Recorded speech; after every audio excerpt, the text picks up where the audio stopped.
Pip, welcome to Indiependence. Thanks for coming along. Thank you for having me. I'm delighted to be here.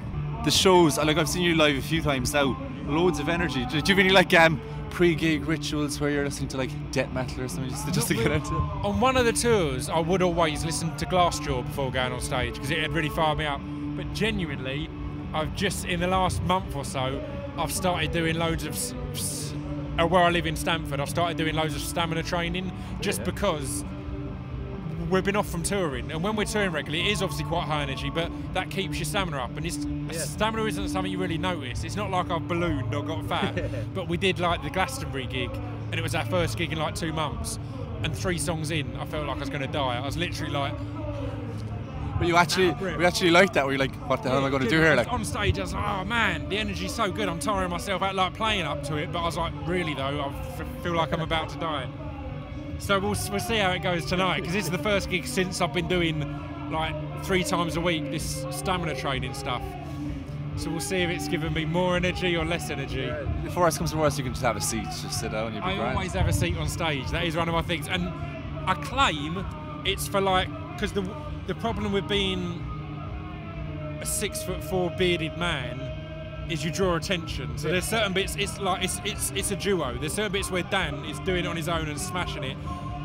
Whereas if I'm stood there, there'll still be a lot of people staring at me, and I'm just stood there. I'm not doing anything. Dan's going absolutely mental, and they'll be going. So I will often sit down to kind of pass the attention, but it's also to catch my breath and go, breathe heavily, like without it being visible, so people can't tell. But I'm actually going.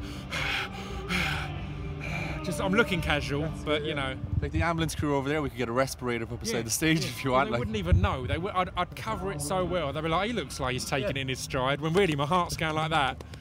And I'm taking in huge gasps of air, but yeah. Played Forbidden Fruit earlier in the summer in Dublin.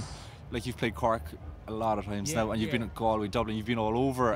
You feeling a lot of love from the Irish fans? Yeah, I mean, and we've got a lot of love for them, as cheesy as it sounds. I mean, one of our first tours, we did like Galway and Dublin for us, and we played at the Burgos in Galway, and it was like this tiny underground pub that didn't have a stage. It was awful, but it was great, a great vibe. And it was on that day, because like in Ireland, your records come out on the Friday, and in the UK it's Monday. So we were on tour then, and it just happened that was when Angles was coming out, which was our first record that we've ever had in shops. So I popped into the HMV in Galway, because again, everyone tries to play it cool, but it's fucking wicked having a record in a shop. Just, you know, particularly like having worked in a HMV for like 5 years, it was amazing. And when I walked in, they were playing our record on the thing, and it was this awkward, weird thing of being like, I feel like a bit of a dick, but this is amazing. And I bought it, and it's like, you bought your own record? Yeah, I bought it because again, we've never had a record in a shop. That's great. I bought it, kind of put the money back in my own pocket in a way. Kind of went, there you go. And yeah, and that was in Galway, and that was like one of our first tours, and just the reaction and energy was amazing. And I suppose the big news from you guys is that you're trying some solo stuff. Yeah. How's that going for yourself? It's really good. I